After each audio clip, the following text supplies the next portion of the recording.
Hello, beautiful souls. This is Pauline Marie, and I am really excited to bring forth this message and activation in Wave 6.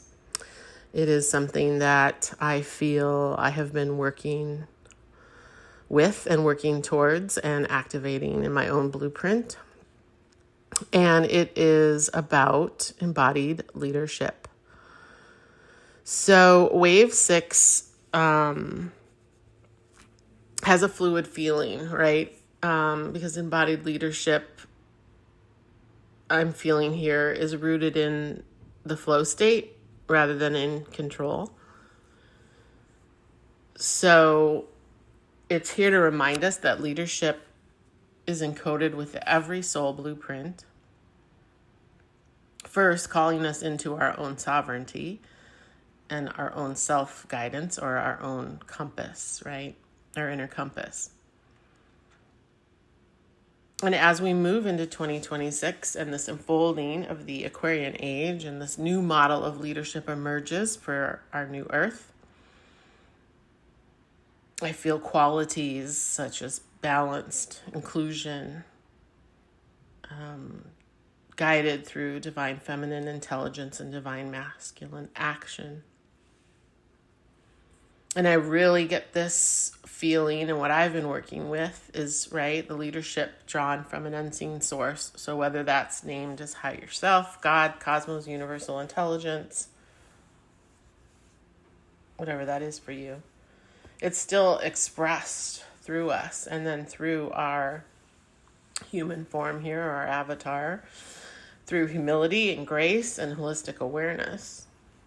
So this is already happening, yes. It's where, though, the we pass the threshold and the collective starts to not be centered on a single figure. Leadership now forms through, I'm seeing like pods, right? Teams. I also will share, I had a vision of some sacred geometry here too.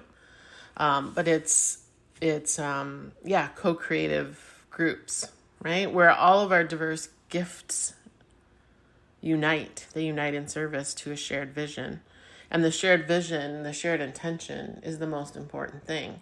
So we could have millions and billions of expressions of this. But we may only come down to a certain number of shared visions for a certain time frame or a certain period.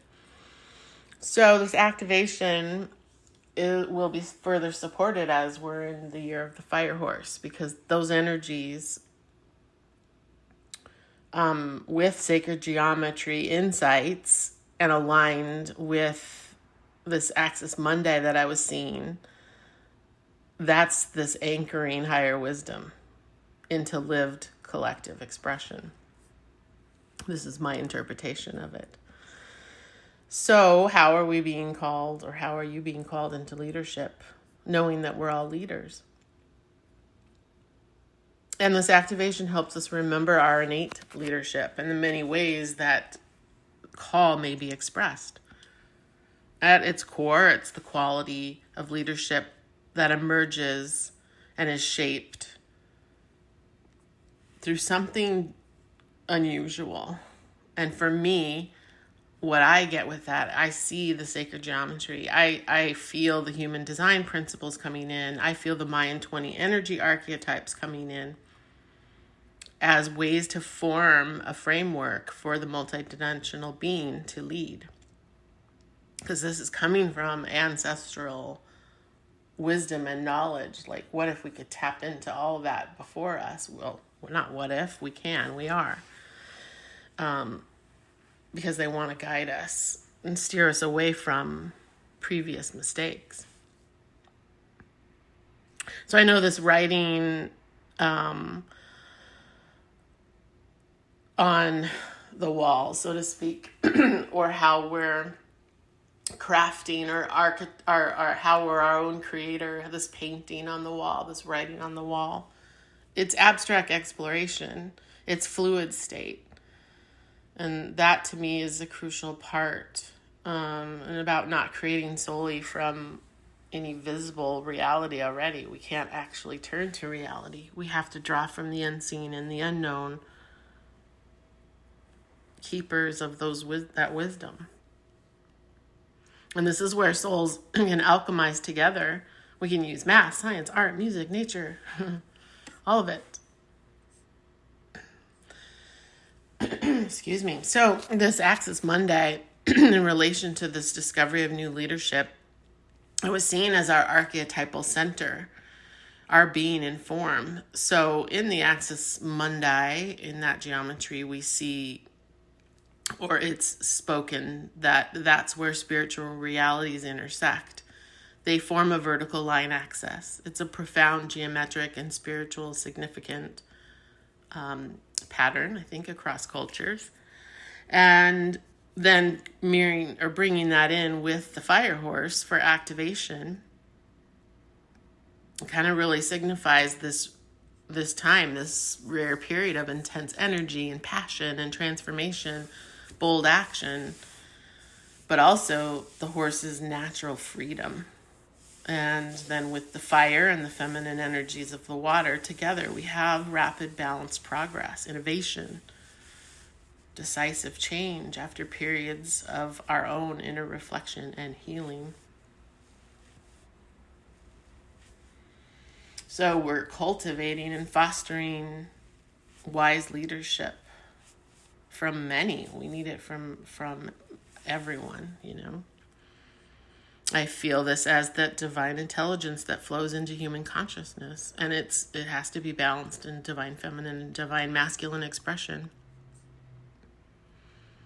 That's that meeting place of spirit and matter. It's the eternal and the embodied. It's not only a cosmic structure, right? It's grounded. We ground it into an inner reality.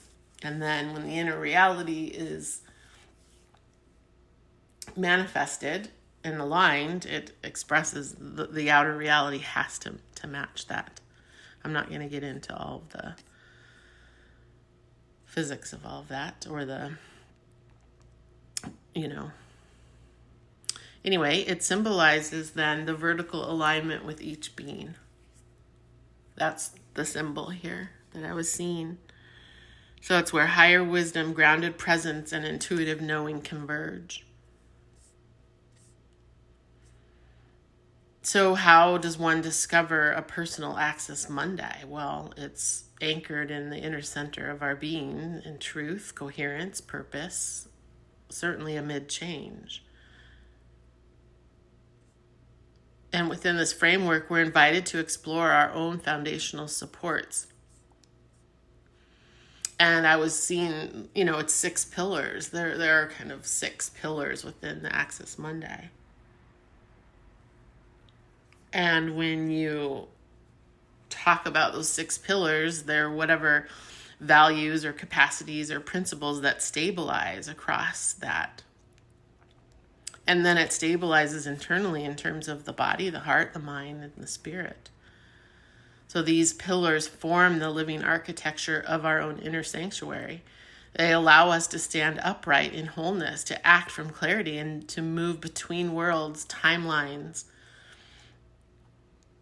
with integrity and grace.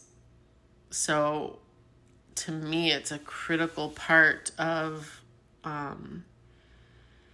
foundation. It's a critical foundation to leadership. So in this activation wave, we have the initiation to activate this human scale. It's kind of a human scale expression of the Axis Mundi.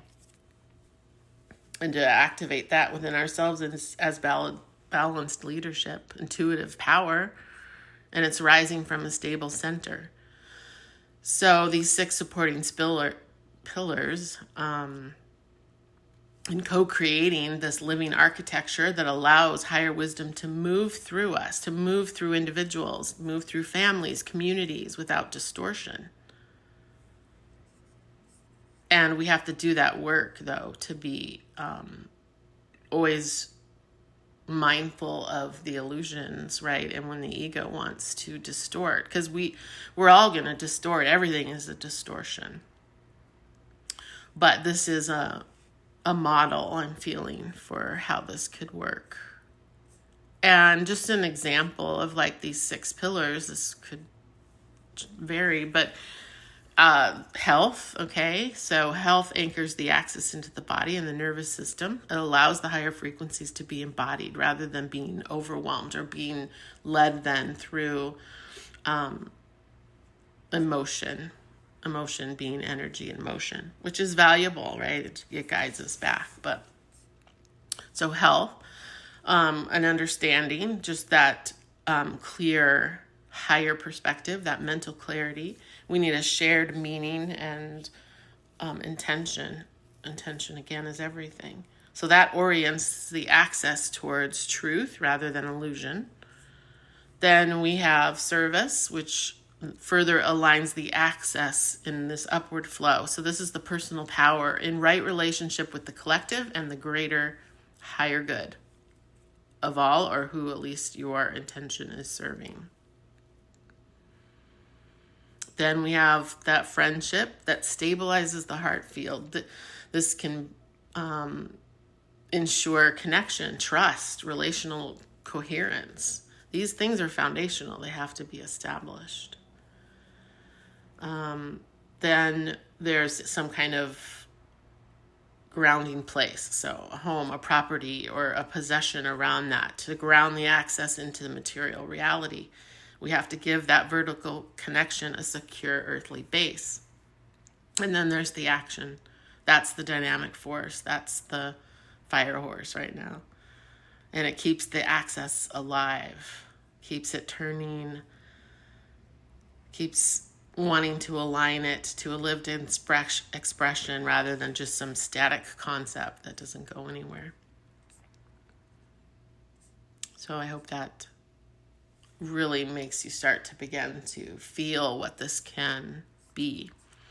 And when any pillar weakens, the axis can wobble. It then needs to be harmonized. And then that harmony, in that harmony, the axis becomes this clear conduit between intuition, call that from the heavens, between the lived reality, call that from the earth, and then the deeper unconscious or ancestral layers, the underworld, or the subconscious. So, this wave, it's exciting. It's exciting. It's about community stability. It's about reestablishing this within our existence here on Earth and allowing balance, leadership, and intuition to form.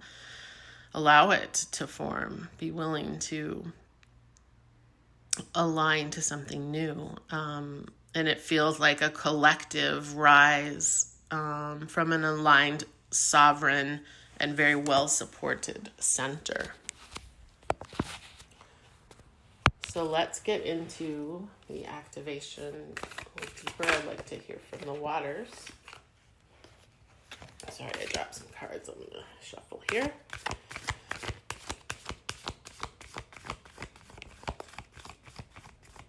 Waters, what would you like to further deepen in this activation to help us understand this unity of leadership? Oh, cool. We have out water codes, ancient wisdom, the intelligence is within you. Yes, so this really speaks to first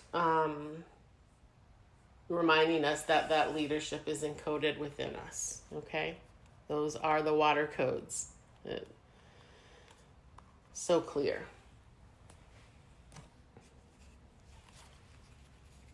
And first it's calling us into understanding those codes and our inner role, our blueprint activation, our sovereignty. Our service to self is not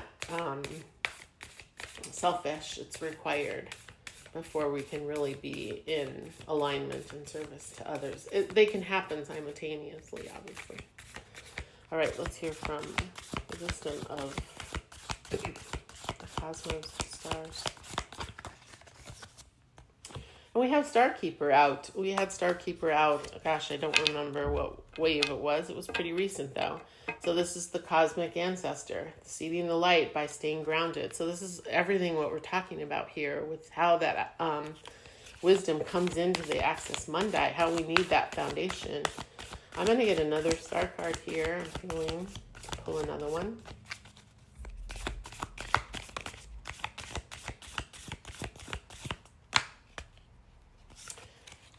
And we have portal. Beautiful. Doors are opening. You decide. Rewards. And it's kind of a wild card. So what I'm really feeling here is, we're at that threshold. Will we step into some of this? Will we begin to do this work to activate this? The rewards are so immense and so great. And diverse gifts unite. They wait right through this portal, but doors are opening. So it's a sign that effortless change is possible because these portals, right, support that transformation. We're ready to travel into these. I'm going to look at the guidebook here. So at this time when this card arrives, we're swimming into the cosmic current of life. What experience would you like to have? What do you want to create? What new adventure would you like to manifest? So when it comes in a spread, it's a sure sign that effortless change is possible. If you've been looking for a sign, this is your portal into that new reality. Now is the time to make big changes. If you're being guided to switch things up, you're extremely well supported. Love it. Beautiful support and confirmation. I'm going to get a card from the moon deck. What other activations and support and guidance from the moon can you give for this leadership activation, embodied leadership? And we have align your beautiful soul. Wow. And it's a supermoon card. So I think that, we know that how supermoons do help amplify this change, this energy, this time, helping us to harness what we're bringing in new, harnessing the power, embracing that new energy, that new light. And it's an energizing time or card and period in the moon. So I'm feeling that aligning so well with the fire horse and with the fact that our soul is beautifully already coded with that ancient wisdom of how we should lead. And whether that's just being a strong leader in your family, community, or whether it's bigger, it's all so valid. Even just being your own leader. Okay, because it's a ripple effect. I want to get an archetype we can work with here to further deepen this.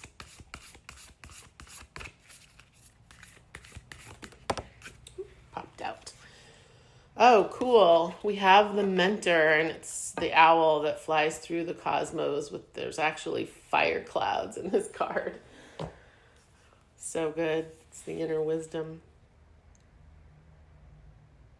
Yeah, it's the wisdom from the ancients, the ancestors, from those that came before. It's that divine connection that I talked about. I feel this whole owl is that Aquarian age flying in.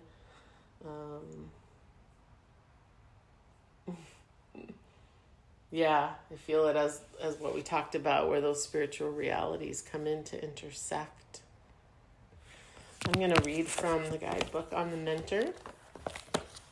As this card is also like the sage, okay? It's the teacher. And we've had many in our lives, but I feel this card is calling us to that inner teacher, that inner wisdom.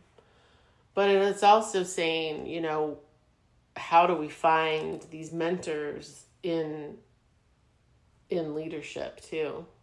So let me read from this. It said that the cosmic knowledge pours down on the world like a great illuminated waterfall. This can be an overwhelming force. The true teacher, though, is said to be able to hold this flow of wisdom at bay while the student sips from a focused stream. The mentor archetype has a gift for reading the room, for sensing the exact ingredient that will stimulate growth within the student, whether pleasant or painful. The mentor may appear aloof or available or harsh or tender, humorous, rigid. Their gift is to know what serves the soul. Ultimately, the mentor is service of the greater cosmic good and aids in the evolution of consciousness. Anytime the mentor forgets this humble link and mistakes themselves for the source of enlightenment, the archetype falls into shadow. Very, very important message for, how this is going to work.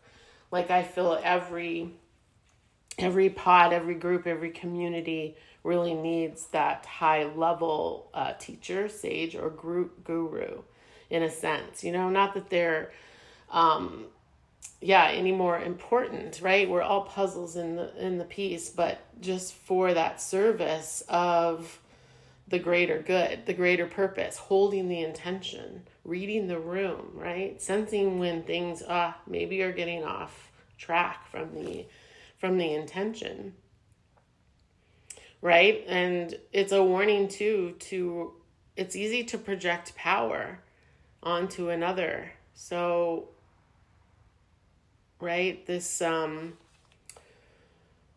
we have to have someone, or also, if we're just doing this within our own leadership, be focused, clear, remain the student. This is teach, learn, learn, teach.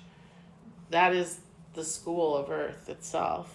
And so if this card gets out of balance, or when dark aspects come in, it's more self-serving, gets envious and righteous and rigid. So this is just a reminder, right, that of that teach, learn, learn, teach essence about this archetype, and how beautiful it can be to help serve the higher good and the greater good and the consciousness of that particular expression or leadership role. I just want to end with, or not end quite, but get a tarot card on this, and it's 9 of Cups. Oh, yay. Lovely, lovely, lovely. So this feels like this is so supported here in, this depiction here in the 9 of Cups. She's on top of a mountain, and the Axis Mundi actually is also a tree. It's a mountain, right? It also is depicted in those ways. And here it's just this feeling of well-being. It's complete enjoyment of life, great success, contentment, generosity of spirit. So, yeah, and it didn't come out in the reverse. In the reverse, it can be self-indulgent and vain, but that's where we're moving out of. We're letting go of all of that. That's gone, right? 2026 is new. And so we're creating these new leadership models, bringing them into form, grounding them in with coherence and purpose. And we have the water codes within us, and we have the help from the star keepers, the ancestors. We're to stay grounded, but we're also invited to go through those open doors, right? And to be activated and align our beautiful soul, through moons, having be the mentor of our own reality, as well as how do we mentor others in this process and stepping into those roles. And I do feel it activates me. I'm being really activated in terms of this mentor role. So it's nice to see the 9 of Cups coming out there. It can be, requires a lot of work and a lot of balance, but it's worth it, and it's fun. It's fun.